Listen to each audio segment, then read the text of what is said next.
Eu acho que todos os candidatos à presidência do Brasil deveriam participar, com todo respeito à religião, à ayahuasca, mas eu achei muito ruim, quase pra mim também impossível de... É horrível. E começou a vir também na minha cabeça, mandala se formando, aquela coisa psicodélica. Acabei com a reunião lá porque, gente, no Santo Daime, mulher para um lado, homem para o outro, e você não pode levantar de qualquer jeito. E eu vi um ser diferente, eu poderia até julgar que seria algo ruim. Primeiro que essa pressão, essa energia parecia algo vivo, então onde eu fosse ela estava me monitorando e de alguma forma me influenciando do jeito que ela quiser. E aí eu peguei e falei, cara, me deixa, não é hora de conversar comigo, sabe? Ficou muito até engraçado, ponto. Então isso abalou muito a minha estrutura mediúnica. Falou, para chegar lá eu vou ter que estudar muito, eu vou ter que me preparar. Fala, povo da Macumba, tudo bem? Eu sou o Gabriel, sou médium de Umbanda, conduzo o canal aqui Umbanda Ciência e hoje vocês estão vendo que está um vídeo um pouco diferente, né? É o primeiro projeto de um vídeo diferente para o canal chamado Café com Macumba, onde eu sempre vou trazer uma pessoa para conversar aqui comigo sobre alguns temas que a gente pode vivenciar na nossa religião. E o tema de hoje vai ser experiências vividas por umbandistas no uso da ayahuasca. E para isso eu trouxe o meu colega aqui, eu vou deixar ele se apresentar aí para vocês, beleza? Bom, obrigado aí, Gabriel, pelo convite, né, por estar aqui com você falando de um tema que eu particularmente eu tenho muito apreço, né, eu gosto muito de falar sobre espiritualidade, religião, Umbanda. A gente se conhece também, o Gabriel há um longo tempo. A gente participou de algumas experiências juntas, né? Então, primeiramente, eu gostaria de agradecer você e agradecer também a sua audiência, né? O pessoal que está assistindo aí, o pessoal que puder compartilhar o vídeo, se inscrever aí, ativar o sininho. A gente sabe que é muito importante para os canais que, principalmente, estão iniciando agora. E o canal que o Gabriel vem trabalhando, né? Que é Umbanda e Ciência, é um canal que é muito relevante, principalmente para desmistificar muita coisa que a gente está acostumado a ver, principalmente hoje, né, no YouTube, no TikTok, etc. Bom, pessoal, eu vou me apresentar, meu nome é Juliano, eu sou umbandista, tá? E participei de algumas experiências aí, principalmente também relacionado a Umbanda e a Ayahuasca, e eu acho que a gente vai desenrolar aí muita conversa daqui pra frente. E uma coisa que eu gostaria de dizer também, que o Gabriel, tanto o Gabriel quanto eu, nós somos estudiosos também, mas não só da religião, a gente estuda assuntos do mercado, enfim, artigos científicos, somos pesquisadores. Eu acho que isso também faz com que a gente tenha um olhar um pouquinho diferenciado, no sentido de não endossar tudo que é passado para nós. E então tudo que a gente consegue assimilar, estudar ou conversar com as pessoas, a gente acaba tendo uma reflexão, um poder crítico um pouco maior. Então, Gabriel, obrigado aí mais uma vez pelo convite.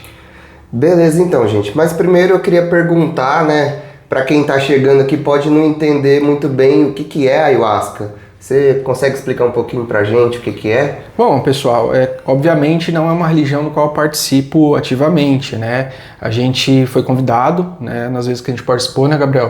A gente foi a convite e, assim, no local, né, que a gente foi, geralmente não é aberto para todo mundo. São pessoas que têm que ter aí um certo nível de consciência, de espiritualidade, ou até mesmo que tenha uma percepção ampla, né, a respeito da pluralidade das religiões, para não ter um pré-julgamento ou não sair com dúvidas, né, porque a gente vai, principalmente em culto de religião africana, se a gente convida uma pessoa que ela não tem nenhuma noção, né, do que está acontecendo ali, ela vai, assiste aquilo e vai para casa muitas vezes com mais dúvidas do que quando ela chegou lá, que eu acho que é importante que a pessoa pode tirar essas dúvidas. Já relacionado à ayahuasca, a gente sabe que é uma bebida indígena, né? Os povos originários, eles já utilizavam nos seus cultos, né, há muitos anos atrás. E aí, né, com essa chegada aí, vamos dizer assim, de pessoas de outros países aqui para o Brasil, pessoas que foram trabalhar ali na região mais para o norte do país, né? Eles acabaram tendo contatos ali, e tem várias histórias falando do mestre Irineu, como ele conseguiu ter a sua experiência, tanto espiritual, para conseguir desenvolver uma religião e etc. E a gente sabe que tem várias... Só para contextualizar, gente, eu vou ficar interrompendo ele toda hora, porque é uma conversa. Exato. E aí eu vou pensando em questões que vocês talvez teriam, né? Só para antes da gente continuar a conversa, quem que é mestre Irineu? Bom, aí é que tá, né, pessoal? Como eu falei no início, eu não sou da religião, então eu não tenho tanta propriedade para falar o que é o Aqui mestre é a nossa Irineu. visão como um bandista de que não pratica. Na verdade, só para contextualizar melhor, né? A ayahuasca é a bebida, como o Juliano aqui explicou, e várias religiões usam a ayahuasca, né? Tem o Santo Daime, que quem fundou foi o mestre Irineu, né? Existem outras religiões, como a Barquinha, União do Vegetal, alguns centros xamânicos usam a ayahuasca também, né? Então, só para a gente contextualizar um pouquinho melhor pro pessoal não ficar perdido. É isso aí, pessoal. E a ayahuasca, ela é uma mistura, né? De uma raiz, se não me falha a memória, eu acho que é jagube ou mariri, e com uma folha, né? Que muitos falam de uma árvore ou um arbusto que essa folha ela é da chamada de chacrona, se não me falha a memória. Acho que é isso mesmo. E eles conectam essas duas, a raiz e a folha, e fazem todo um ritual de cântico, de reza, de processo, de fervura, né? Para aí sim, depois de um certo período, sair a bebida que a gente conhece como a ayahuasca. Então, ou seja, essa mistura, é interessante dela que as propriedades que elas têm, muitas vezes não eram, até onde eu conheço, encontradas juntas, né? Elas eram separadas aí na floresta, então assim, eu vejo até como uma alquimia indígena ou ancestral para conseguir extrair os benefícios, né, da ayahuasca. E a gente vê também que a própria raiz, ela consegue inibir uma enzima do corpo humano para fazer com que a folha chacrona, que tem DMT, ela consiga atuar de uma forma mais intensiva no nosso cérebro. Então aí a gente vai conversar aqui, eu e o Gabriel, como seria a nossa experiência então com essa bebida. E também a gente sabe, pessoal, que hoje tem pessoas de vários países que estão vindo consagrar a ayahuasca aqui no Brasil, participar dessas cerimônias e tirar suas próprias conclusões de cerimônias. Eu não estou aqui para incentivar ninguém a fazer o uso, nem medicinal, nem religioso, nem de forma recreativa, tá? Eu acho que eu só indicaria para alguns pesquisadores da neurociência. Eu acho que todos os candidatos à presidência do Brasil deveriam participar, isso eu indicaria. Mas para as demais pessoas, a gente sabe que tem condições mentais, psicológicas, tem que ser avaliado, né? Um estudo, então assim... E a gente também, que é da religião, a gente fala que tem um chamado para você chegar até lá, né? Então assim, eu acho que de modo geral, essa bebida, a gente vai conversar então sobre a nossa experiência. E existem vários estudos, o Brasil é pioneiro, né? Em estudos sobre a bebida, que são feitos em laboratório, que levam as pessoas lá para ser estudadas, são colocados eletrodos ali na pessoa, ver a região do cérebro que mais responde enquanto a pessoa está sob efeito, se pode ser alucinógeno ou não, que é um tema importante porque é muito debatido hoje na internet. É alucinógeno? É enteógeno? Não é, porque as religiões, né, elas dizem que é um enteógeno. Você tem a consciência de si, você sabe que você está num ritual, você é amparado por outras pessoas, né? E não é algo que você sai de si e não volta mais, etc. Mas só para dar um link aí, Gabriel, que às vezes a gente ouve muitas histórias negativas, né? Do uso da bebida, né? No Brasil, por exemplo. Igual o pessoal fala da Umbanda também, né? Quem não conhece fala sem saber, fala que é do diabo, fala que é isso, fala que é aquilo. Exatamente. Mas só vivendo para saber de fato como que é a experiência, né? Exato. Mas seguindo aqui, queria perguntar como que foi o seu primeiro contato no Santo Daime. Já vou dar o spoiler que foi junto comigo, mas vou deixar ele contar aqui. Então, o primeiro contato, né, eu fui junto com o Gabriel. E assim, eu fui sem saber nada do que era a bebida, de como ela funcionava, né? Eu tinha assim, o que foi falado para mim, eu acho que a maioria das pessoas pensam que você vai num ritual, você vai tomar lá, você vai entrar num estado de transe, vai acontecer tantas coisas e no final das contas você não sabe que tantas coisas são essas.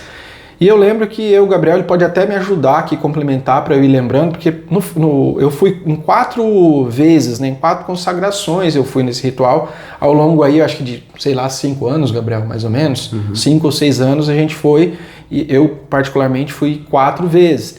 E para vocês terem ideia, o Gabriel pode até falar um pouco sobre isso também, eu não acho que as pessoas utilizariam de forma recreativa. porque eu não vejo um benefício, principalmente quando a pessoa faz as limpezas, né, onde a pessoa acaba tendo que vomitar, ou até mesmo ter que ir no banheiro evacuar, essas situações todas. Eu não acho isso confortável se a pessoa não está num contexto religioso. Assim, a experiência vivida, né? No nosso caso foi Santo Daime, então a gente vai se atrelar um pouquinho a experiências de uso da ayahuasca no Santo Daime, né? Lembrando que não praticamos a religião de Santo Daime. A gente estava falando como a visão de alguém de fora que é um bandista, né? Então, para nós, assim, no início, o uso da ayahuasca, pelo menos para mim, me deixava muito aéreo, ficava muito dentro da minha cabeça e eu passo muito mal, né, com a bebida. Vomito bastante, tem gente, igual o Juliano falou, que sente dor de barriga e vai pro banheiro. Isso não quer dizer que é uma regra.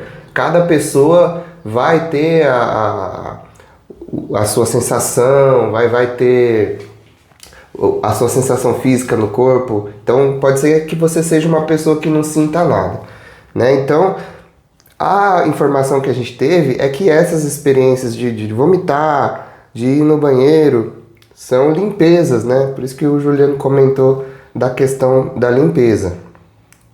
O que mais? Então, nesse caso, como a gente comentei anteriormente, então eu não acho que as pessoas utilizariam de forma recreativa ou como se fosse um entorpecente, algo nesse sentido. Se a pessoa estiver fazendo isso, além de ser irresponsável, ela não tem noção do que é a bebida. Ela acaba desrespeitando as religiões, né? É porque é uma bebida de uso sagrado, né? Então, quando a gente vai a gente vai acabar profanando, né, a bebida se for utilizada dessa maneira. Assim como o tabaco foi sagrado em alguma época e hoje existe um uso profano, né? E isso até responde algumas dúvidas que as pessoas têm do uso do fumo no terreiro, né? O uso do fumo no terreiro, ele é sagrado, ele é um uso religioso, não um uso profano. Exato. Né? Mas, beleza, a gente foi lá ter a primeira experiência. O que te marcou assim de cara? Bom, primeiro, pessoal, na primeira vez que a gente foi, eu não estava ainda dentro de uma corrente de umbanda, mediúnica, etc. Isso é importante atentar, porque às vezes as pessoas vão falar assim, só teve tal experiência porque era um bandista. Exatamente. Porque já era médium, já estava numa corrente mediúnica. E às vezes não. Exatamente, porque eu não estava na corrente mediúnica e ainda não entendia basicamente assim o que era Umbanda, né? E aí quando a gente foi engraçado que a gente chegou lá e nesse dia era um local que era num sítio, né? E ele tinha uma tenda pequena, né? Relativamente pequena, e perto de uma mata, e logo abaixo assim tinha um riozinho. Então o lugar era muito bonito, né? E a gente sabe que, eu não vou citar nomes, porque eu não sei se é possível não, mas aqui em Dourados, né, nessa religião, que seria o Santo Daime, a gente confia muito, porque a gente vê que o trabalho é muito sério. E eu tenho um respeito enorme, assim, pelo trabalho deles, né? Então, quando a gente foi lá, tinha decorações simples, mas tão bonitas ao mesmo tempo. Tinha uma mesa central. Essa mesa central, ela tinha elementos, imagens assim que abarcavam religião como o catolicismo, a Umbanda. Na época, eu não tenho certeza, porque não sei se tinha alguns caboclinhos ou caboclas ali. Não sei se representavam só a Umbanda ou uma Jurema, por exemplo, ou alguma religião ancestral. Porque aqui, pessoal, onde nós estamos, no Mato Grosso do Sul, em Dourados, é uma localidade onde tem bastante povos indígenas, né? Então, assim, a gente tem essa influência muito forte. Então a gente chegou lá, né, Gabriel? Pensamos, tá, estamos aqui, a gente viu que tem uma vestimenta adequada, tem o pessoal ali não sei, que são os fardados, né, que são da corrente deles. Uhum. Então eles têm uma vestimenta específica, e aí tem um altar, tem os músicos, aí do lado de lá sentavam as mulheres e do lado de cá sentavam os homens. E aí, né, o dirigente, vamos dizer assim, ele comentou um pouquinho ali como que funcionaria, tal, o ritual, etc. E eu e o Gabriel, a gente sentou próximo ali um do outro, né? E aí, quando a gente começou o ritual, a gente consagrou, né? A gente tomou um copinho mais ou menos desse tamanho, tipo aqueles de bar, pequenininho. Quando eu tomei, pelo menos por mim, eu achei um gosto, com todo respeito à religião, à ayahuasca, mas eu achei muito ruim, quase impossível é horrível, pra mim é muito ruim, mas igual ele falou, a gente respeita. Sim. É só o meu paladar, né, que não aguenta. tem gente que não sente nada. Exato. Né? Eu conheci pessoas lá que tomaram e não acha ruim, acha gostoso. Inclusive o próprio presidente lá dessa igreja de Santo Daime, não sei, se eu não me engano foi ele que me falou, me deu uma dica pra chupar um melzinho depois de tomar a dose para aliviar o gosto. Porque o gosto já fazia... A bebida em si já me fazia muito mal e o gosto só piorava aquela situação. Então, nesse sentido, assim, não tem como tomar de forma recreativa, pelo menos para nós. E aí a gente tomou, e acho que se passaram ali mais ou menos uma meia hora, né? Ou mais. A gente começa a perder a noção do tempo, né? Isso. Pra mim foi uns 20 minutos. Não sei. Em torno de 20 minutos, só que assim, como a gente estava sentado próximo, a gente olhava um pro outro e falei, cara, não vai dar nada isso aqui. Da minha parte, assim, a gente foi e percebe que tem uma influência católica forte, né? E eu não gosto, na verdade eu não gosto muito disso daí. E vi que ia ter muita cantoria, aquela coisa católica, assim, embutida. Claro que não tem nada a ver com a igreja católica. Mas pra mim, na minha cabeça, às vezes até um pouco preconceituosa da época, eu pensando, cara, vamos ter que aguentar isso aqui até tal hora aqui, essa cantoria, e não vai dar nada, a gente tomou, não sentiu nada. E até eu pensei assim, já passaram 20 minutos, né? Daqui a pouco vai ter a segunda dose, a segunda consagração, etc. E o que vai acontecer? Provavelmente, imaginei, eu vou ficar aqui, vou fechar os olhos, tá tendo as músicas. Então eu pensei, algo mais introspectivo no sentido meditativo. Então o que acontecer na minha mente, ou o que a gente fala muito, né, na religião, quando a gente fecha o olho e vê na tela mental, eu pensei que ia acontecer algo ali. Mas nada que fosse, assim, tirasse um pouquinho a gente do eixo, vamos assim dizer. E aí passou um tempo e aí, assim, eles dizem entrar na força, né? A gente acabou entrando na força e aí eu comecei a ter as experiências. No início, eu fui sentindo um frio, e depois o Gabriel vai comentar também um pouquinho sobre a experiência dele junto, que a gente vai trocando essas informações. E eu também, pessoal, como eu fui 4 vezes, então eu não vou contar detalhes, tem coisas que são muito pessoais. Eu até costumo dizer pro Gabriel e para as pessoas que me perguntam, tem coisas que você não vai expor, obviamente. E tem outras coisas, outras situações que é muito interessante, é que parece que vem uma informação no seu cérebro, e dessa informação é uma comunicação que não é verbal, assim. E acontece tantas coisas no seu cérebro, ou para quem acredita no lado espiritual, e é algo que eu quero perguntar para o Gabriel depois, eu até vou pedir para ele me lembrar, quando ele conseguiria interpretar que era algo físico e quando ele conseguia interpretar que era algo espiritual. Mas no meu caso, guarda aí, Gabriel, que você já vai comentar. No meu caso, quando começou então essa sensação toda, eu comecei a sentir bastante frio, começou a me dar um frio, eu comecei a tremer. E quando eu comecei a tremer, eu comecei a prestar atenção, tinha umas cadeiras ali na minha frente, e essas cadeiras, elas começaram como se elas tinham uns vãos, aquelas cadeiras brancas, começou a me incomodar aquilo, de alguma forma. Só que eu não entendi o porquê, e eu achei que estava tudo tranquilo.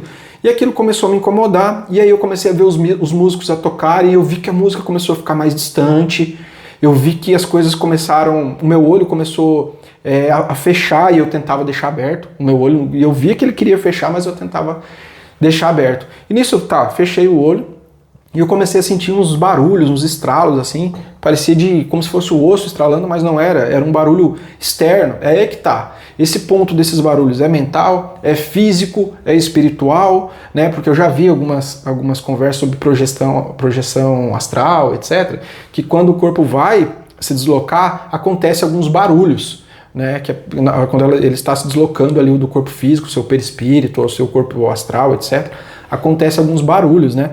E eu comecei a escutar esses barulhos. E nisso eu com o olho fechado, começou a vir várias mandalas, cores, sons, e eu fui distanciando do local.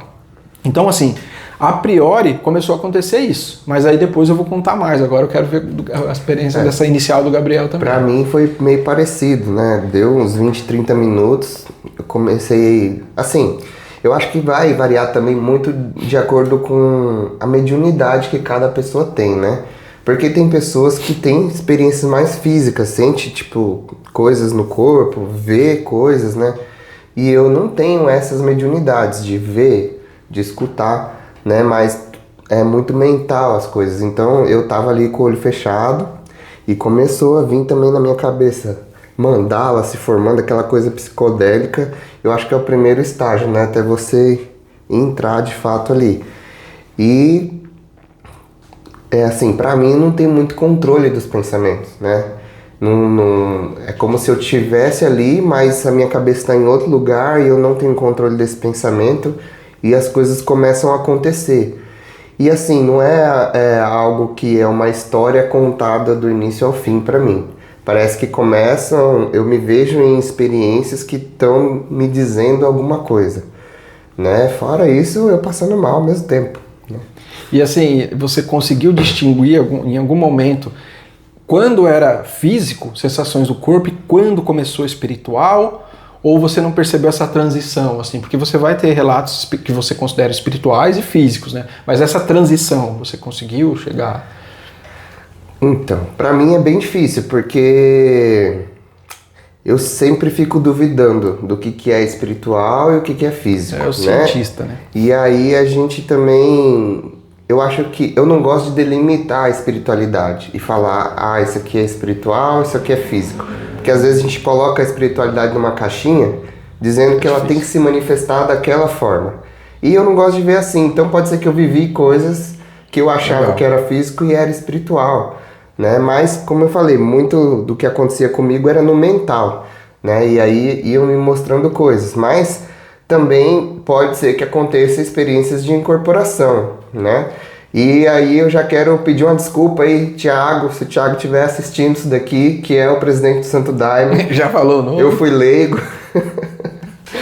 Acabei com a reunião lá porque, gente, no Santo Daime, mulher para um lado, homem para o outro, e você não pode levantar de qualquer jeito e sair, né? Você tem que pedir permissão, a pessoa da ponta levanta, e tem toda uma organização de pessoas maiores para pessoas menores, né? Tem toda uma organização para organizar aquela corrente e você não desestruturar. E eu, iniciante, inexperiente e sem conhecimento, fui lá, acabei incorporando um preto velho, levantou, saiu da corrente. Juliano acabou de atrapalhar comigo, tirou a cadeira da corrente e levou o preto velho sentar. Enfim, mas o presidente lá muito calmo, provavelmente já muito experiente com pessoas da Umbanda lá, conversou com o preto velho e tudo mais. E aquela experiência de incorporação ali pra mim era diferente do terreiro, né? Porque você não tem controle nenhum, né, da sua mente, então o espírito ele vem e vem mesmo, né? Não que no terreiro não venha mesmo, mas enfim, a gente tem muitas amarras, né, durante a manifestação mediúnica. Porque esse negócio de dizer que a gente é inconsciente ali, 1% das pessoas vou dizer que são inconscientes, né? A gente está incorporado, a gente sabe que está incorporado e até certo ponto a gente tem controle da nossa mente e do nosso corpo, né? Então, comigo teve esse tipo de situação também, né? Exato. E aí, pessoal, quando eu falei ali atrás, né, que vem tanta informação no seu cérebro que você não consegue, por exemplo, quando as pessoas me perguntam da experiência, aquilo que eu posso contar, porque eu não vou contar tudo, até para não expor a ritualística deles, etc e tal, mas eu faço uma comparação assim. Imagina que existe uma barragem, uma barreira, e ali está aquele lago gigante, e do lado de cá imagina um cano pequenininho. Ou seja, se você está do lado de cá, você vê só aquele pouco de água saindo do cano, você não vê o outro lado que é uma barragem, que é um rio gigante. Então, quando as pessoas perguntam para mim, eu consigo só dizer desse cano para lá. Tudo que eu passei, o meu cérebro interpretou, ou vivências espirituais, etc., antes desse cano, eu não consigo nem expressar em palavras. Eu não consigo, é tanta informação que parece que de 0 a 100 eu consigo externar 5% dessas informações. De tão forte que é, né, essa consagração, né, e tal. E se não me engano, o próprio pessoal do Santo Daime fala que não é legal a gente ficar falando das nossas experiências para os outros, porque cada um tem a sua experiência, né? Exato. Cada um vai ter a sua vivência lá, e eu já ouvi relatos de que uma sessão de Santo Daime é equivalente a 6 meses de terapia. Acredito que em alguns casos sim, porque pode ser que você seja revelado muitas coisas sobre você mesmo, né? Às vezes a gente buscava a ayahuasca procurando algo externo, mas é muito mais uma viagem para o nosso interior do que para o exterior, né?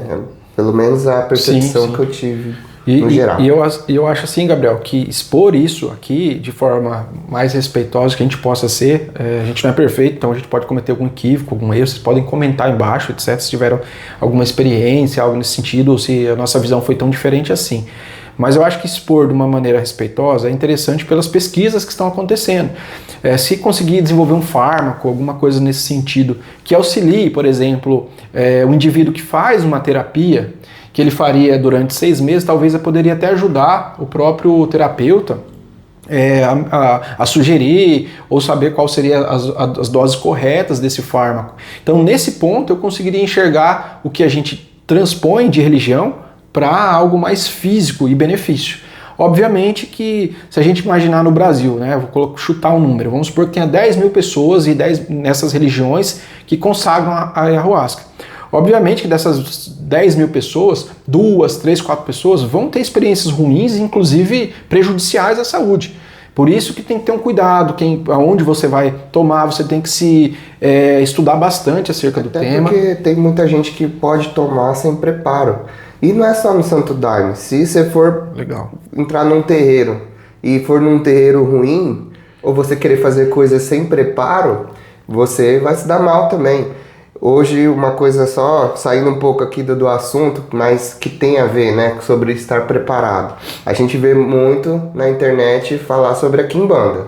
E aí todo mundo quer ser quimbandeiro. Mas será que todo mundo tem caminho ou está preparado para ser quimbandeiro? Exato. Porque hoje, se você tiver dinheiro, você é quimbandeiro. Você paga a sua iniciação e vira um quimbandeiro, né? Mas será que você está preparado para lidar com isso?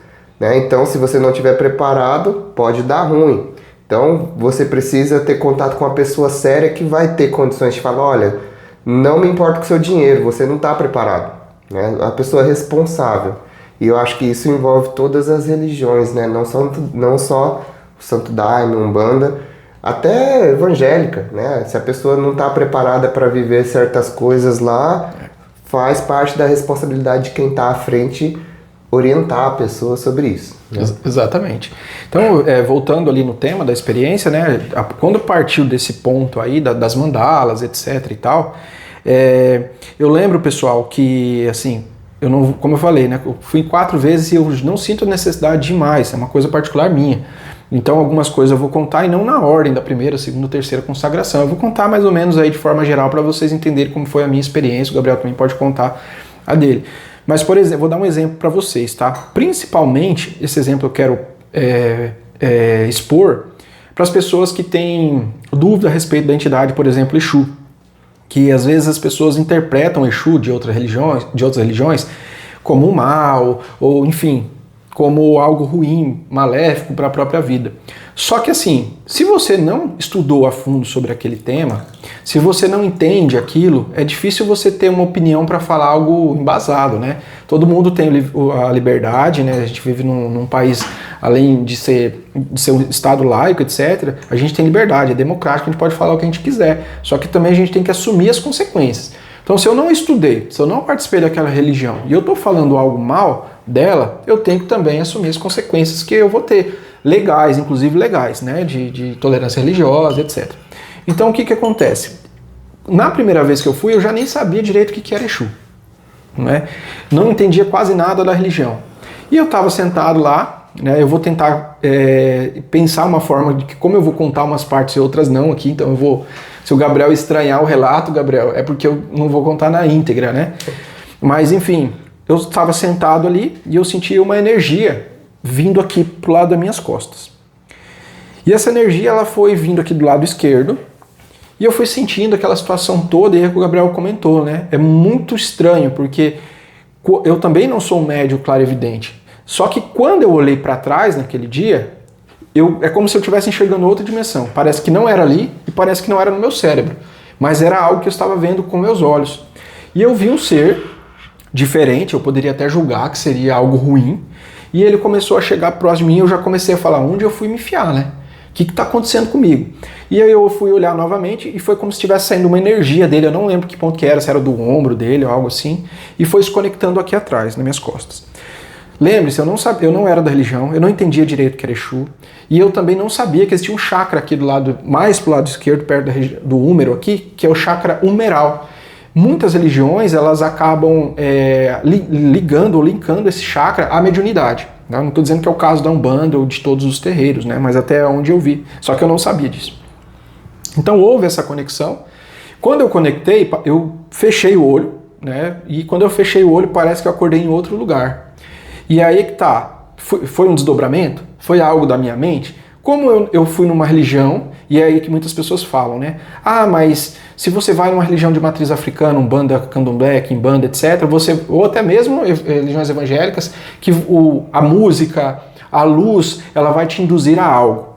Então, se eu estou numa religião onde tem cânticos mais parecidos com o catolicismo, não tinha nenhuma imagem de Exu ali, e de repente eu tenho uma experiência primeira com Exu, então por que o meio não me influenciou? Eu não tinha alguém ali para me hipnotizar como dirigente ali, para falar, olha, pense no Exu, não tinha nada disso. Então eu senti eu fechei os olhos e quando eu abri o olho, eu estava num lugar como se estivesse escuro e eu sentia, para fazer mais um link, como se eu estivesse sentado numa cadeira assim, no fundo do mar. E estava tudo escuro. Por que no fundo do mar? Porque eu sentia denso uma energia em cima de mim. Sabe, aquele peso, aquela pressão. E eu olhava ao redor e eu não via nada a não ser esse ser atrás, que eu não queria nem olhar. E aí, conforme eu fui olhando mais longe, parecia que eu via outros seres. Mas olha como era engraçado. Esses seres tinham uma aparência estranha, mas eu já sentia que eles não eram seres bons. Olha que engraçado. Esse ser aqui, a aparência não era tão agradável, mas eu não sentia essa energia ruim nele. Já nesses outros seres que eu estava vendo assim, eu sentia essa energia. E nisso ele começou a me mostrar várias coisas da minha vida, da minha alimentação. Eu comecei a ver tudo que eu estava comendo de forma errada, fritura, doce, gordura, tudo que estava prejudicando o meu corpo. E ele estava ali, parado, e eu vendo todas aquelas informações. E veio várias informações da minha vida que eu julgava de forma errada. De conduta, de moralidade, de coisas que a gente sabe, né, principalmente na Umbanda, etc., e outras religiões, que o certo e errado ele pode ser relativo, tá? Então, nesse caso, estou falando para mim, Juliano, o que seria certo ou errado. E ele começou a me mostrar tudo aquilo assim, eu comecei a ficar envergonhado. E é como se ele falasse na minha mente, tá vendo tudo isso aí que você está fazendo? Você pode vir a desencarnar mais cedo e parar num lugar como esse. Só que esse lugar, eu só estava vendo a pontinha do lugar. E aí eu parei para pensar, cara, se eu me parar nesse lugar, não tem quem vai me tirar daqui. Por quê? Primeiro que essa pressão, essa energia parecia algo vivo. Então onde eu fosse, ela estava me monitorando e de alguma forma me influenciando do jeito que ela quisesse. Tinha esses outros seres que eu não queria entrar em contato. Então foi acontecendo outras situações, que daí não vem o caso nesse momento, que eu fui ficando com tanto medo daquela situação, mas eu vi, cara, essa entidade, ele está me ensinando. Ele está me ensinando alguma coisa, eu ser uma pessoa melhor. E automaticamente eu sabia que essa entidade era um Exu lá, mesmo que eu não tivesse tanto contato assim com a Umbanda. E aí sim, eu fui tendo situações que eu fui pedindo para sair dali. Fui pedindo para sair, e até assim que aconteceu, veio uma outra entidade da Umbanda que se chama Ogum, que ele intermediou aquela situação toda, e eu saí daquilo e voltei. Quando eu voltei, eu comecei a ver os cânticos, ver as pessoas, tudo tranquilo. Pensei, cara, e quando eu olhei pro Gabriel, eu acho que ele quis comentar, não sei se foi nessa etapa mais pra frente, mas tem uma etapa que ele quis conversar comigo, né, Gabriel? Sim. E aí eu lembro que ele quis falar, e aí, cara, o negócio bateu mesmo, até então a gente falou que não ia acontecer nada, né? Só para explicar esse momento, né? Porque no Santo Daime existem os despachos, né? Aí o despacho é quando você toma a dose. Exato, aí todo mundo toma a dose, se senta, fazem uma sequência de cânticos, né? E aí vai para a próxima dose. Então, nesse momento que termina o cântico e para, né? Foi o momento que a gente voltou ali e se olhou e falou, e aí? E aí eu peguei e falei, cara, me deixa, não é hora de conversar comigo. Sabe, ficou muito até engraçado, porque no início isso aqui não vai dar nada, e de repente eu lá, sério, não fala comigo.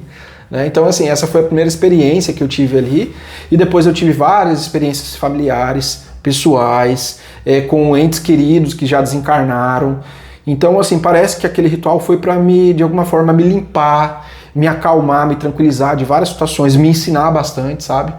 Então, assim, essa primeira etapa, vamos assim dizer, da consagração da ayahuasca, para mim foi muito importante.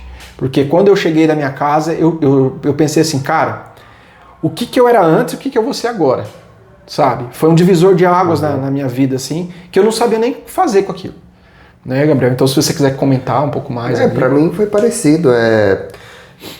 Eu tive algumas experiências relacionadas a entidades da Umbanda. Eu vi Iemanjá, vi a Pombagira que trabalha comigo, vi assim na minha mente e eles me passaram informações, né? Eu não vou ficar detalhando, gente, porque justamente por aquela questão de que cada um tem que ter a sua vivência. Muita gente que chega aqui para assistir os vídeos, às vezes pode achar ruim que a gente não entra a fundo em algumas coisas. Mas aqui é pra gente comentar possibilidades e aí você decide se quer ter a sua experiência ou não. Uhum. Mas quando acabou o ritual, é uma coisa muito engraçada também, que quando acaba o ritual lá, parece que acabou a força também, né, da bebida. Você volta. E aí, só que aquela sensação da bebida, pra mim, ficou durando ali uma semana. E aí, igual o Juliano falou, vocês estão vendo aqui, ó, eu gosto de comer porcaria, comer doce, comer, né, estamos tentando cuidar, né? Mas é uma época também que comia muita coisa, então eu comecei a não querer comer, querer comer saudável, me preocupar com essas situações, e essa sensação ficou durando uma semana pra mim. Então acredito que se fosse algo constante na minha vida, eu ia sempre estar vivendo essa sensação de autocuidado, que às vezes naturalmente na rotina a gente não tem muito cuidado, né? Mas talvez com esse empurrãozinho a mais conseguiria. Exato. Mas essa é a minha questão, né? Cada pessoa tem a sua questão. Talvez por isso que as pessoas falam que serve como terapia, né? Porque é a questão daquela pessoa. Então, pra mim também foi assim. Mas já que a gente tá tocando nesse assunto, indo perto aí se aproximando já pros nossos momentos finais daqui um pouco, queria que você falasse de lições e impactos que essa vivência teve na sua vida. Você começou a comentar agora, mas um pouquinho a mais aí pra gente conversar com o pessoal e extrapolar um pouquinho mais essa questão mais inspiradora, né, de lições que essas experiências trazem pra gente. Então, Gabriel, eu lembro que o Gabriel comentou que no final ali, né, do ritual e tal, dá uma sensação muito boa. A gente acaba olhando as pessoas de uma forma diferente. Como irmãos, como pessoa que você que tá perto. Você vai lá, ter briga, né? Acabou esse negócio de briga, de que tudo que você imaginar, você vai lá, abraça as pessoas que você nunca viu na vida, você olha pra pessoa, você tem vontade de abraçar, como é que você tá, sabe? Aquela questão do afeto, da parte humana mesmo, que eu acho que deveria prevalecer, a gente sente ali. Então, o que eu levei de lição foi assim, olha, cuide melhor da sua vida, cuide melhor das pessoas que estão próximas a você. Tente aproveitar mais os momentos com essas pessoas que você gosta, etc. Porque existe muitas coisas além do que você possa imaginar. E também, como o Gabriel tocou num ponto, como eu tive uma jornada aí nas religiões, né? Eu nasci no catolicismo, fui batizado, fiz crisma, etc. Primeira comunhão, essas coisas. Depois eu fiquei um pouco na igreja evangélica, um tempo, que um colega meu, um vizinho, sempre ia, e eu ia também, e naquela época eles deram uma Bíblia ilustrada, e eu li tudo aquilo. Então teve uma época que eu até entendi um pouco ali sobre a Bíblia, hoje eu já não lembro quase muita coisa, né? Então eu li bastante coisa, e aconteceu coisas particulares na minha vida, que eu acho que eu não sei se eu contei pro Gabriel, mas poucas pessoas sabem. Acho que dos meus 14 anos até quando o Gabriel me convidou para entrar no kardecismo, no espiritismo, na época, depois ele pode comentar, nem sei se podia falar isso também, mas nesse período eu me considerava ateu. Aconteceu algumas coisas na minha vida, então eu virei ateu. Só que eu não falava pra ninguém. Por quê? Porque eu tinha medo de alguma pressão, etc. Ou repressão das pessoas. Então eu falei, vou guardar pra mim aquilo. E aí o Gabriel, né, que a gente é amigo, a gente por muito tempo, ele falou que o pai dele frequentava um centro espírita, né, que a gente chama de espiritismo, né, e alguns falam kardecismo e tal. E eu comecei a frequentar lá com o Gabriel, o pai dele, etc, por muito tempo. E assim, eu comecei a estudar muita coisa a respeito da religião, né, ler o máximo que eu podia, as obras básicas, etc, etc, e eu sempre fui muito questionador. Então eu tive um processo de transição. Quando o Gabriel também me convidou para conhecer a Umbanda, tem um amigo nosso também, o Fernando, que ele acho que foi o primeiro que começou, né, a frequentar a Umbanda, e a gente começou a ter interesse, eu ainda tinha um preconceito. Eu também. Sabe? Porque eu imaginava assim, nossa, eles usam tabaco, eles usam álcool, são espíritos inferiores. E aquela ponta que eu comentei antes, né? A pessoa que escreveu ali, o Allan Kardec, ou depois alguns espíritos, por mais que os médiuns recebiam essas informações, eles não praticavam a Umbanda. Então eles não teriam propriedade para falar daquilo. Sim. Então assim, quando eu fui no Santo Daime, eu tive a mesma sensação. Então, essa lição eu não posso ter preconceito com nenhuma religião. Pessoas do que a gente interpreta como boas e ruins, tem todas as religiões aí. E vai de você, se quer ser uma pessoa boa, legal. Se não quer, sofra as consequências, sejam espirituais ou sejam legais. É com você. Então, essa lição eu aprendi a tentar ser uma pessoa um pouco mais aberta, mais tolerante, entender também meus preconceitos, que às vezes a gente acha que não tem preconceito, mas quando a gente vai participar de alguma coisa, a gente vê, não, eu tenho preconceito e eu tenho que melhorar isso. Então, de lição, eu acho que foi isso daí. E em relação à Umbanda, assim, teve algum impacto na sua vida umbandista? Apesar que você disse que quando começou, ainda não era umbandista de fato, mas ao longo dos anos tiveram outras experiências. Então, talvez a soma dessas experiências pode ter impactado em alguma coisa na sua vida como umbandista, nas práticas umbandistas. Tem algum impacto Sim. que aconteceu nesse sentido? Olha, teve um impacto, até eu achei legal quando você falou assim, a soma, né, de tudo isso. Porque assim, a partir do momento que eu tive essa experiência, voltei para casa com divisor de águas, eu falei, eu vou tentar frequentar mais a Umbanda, depois eu fui convidado e vou estudar o máximo que eu poderia. Só que eu também não entendia como funcionava a Umbanda, porque a Umbanda tem vários tipos de Umbanda, né?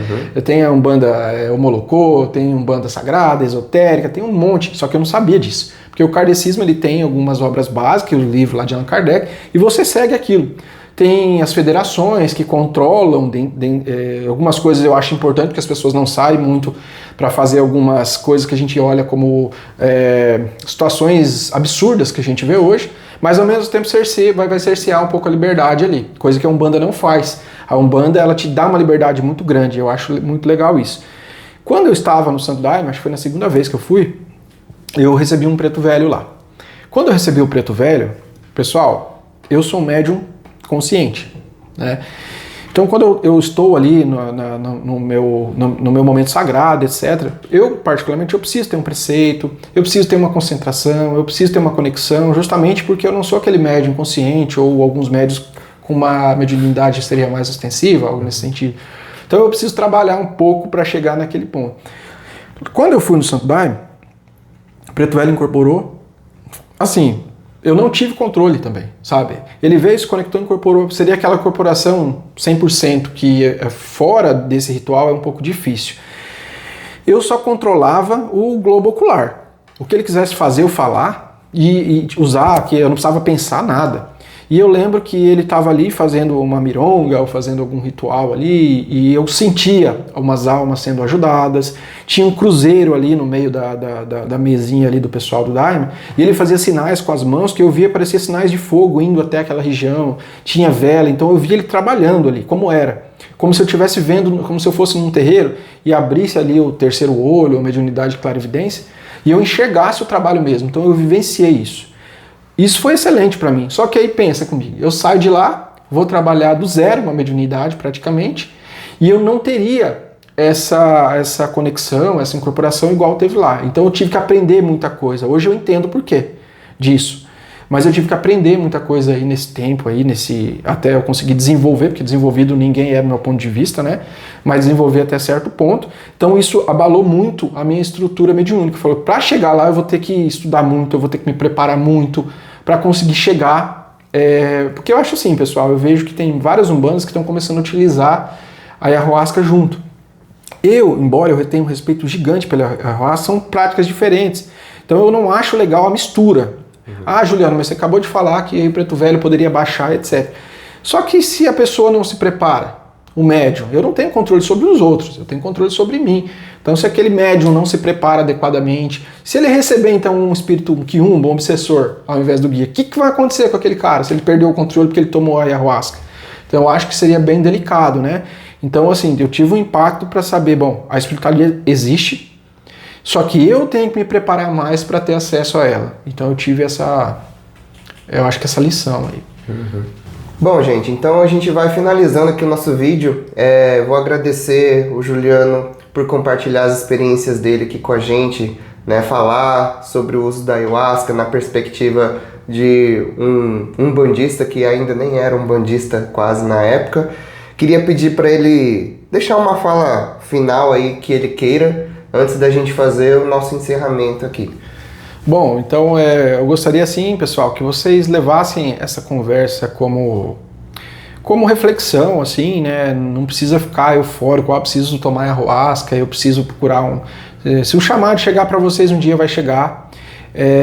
Eu acho legal também essa forma criteriosa e reflexiva que o Gabriel a gente tem, principalmente por a gente ser pesquisador, né? E a gente conseguir separar as coisas, será que isso é certo, será que não é e tal. E assim, agradeço mais uma vez ao Gabriel, a audiência. E aí, pessoal, se vocês compartilharem bastante aí o vídeo, comentarem bastante, quem sabe a gente pode, num futuro próximo, marcar aí mais um café aí e contar de umas experiências um pouquinho, como vocês já tiveram esse primeiro contato aqui no canal do Gabriel, vocês vão ter uma visão um pouco mais abrangente, pode pesquisar nos outros canais, muitos de vocês pesquisem, assistem outros vídeos, e a gente pode trazer algo um pouquinho mais pessoal, um pouquinho mais relacionado à própria Umbanda, de desenvolvimento, umas coisas consideradas mais sérias, vamos assim dizer, né? Porque tem bastante coisa aí para comentar ainda. E é isso, gente.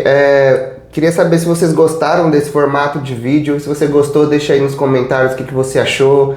Se você já teve experiências com o uso da ayahuasca, sendo um bandista, compartilha aí com a gente, que assim como a gente contou um pouco da nossa vivência para vocês, a gente também quer ler o comentário de vocês para saber como que é a vivência de vocês, tá bom?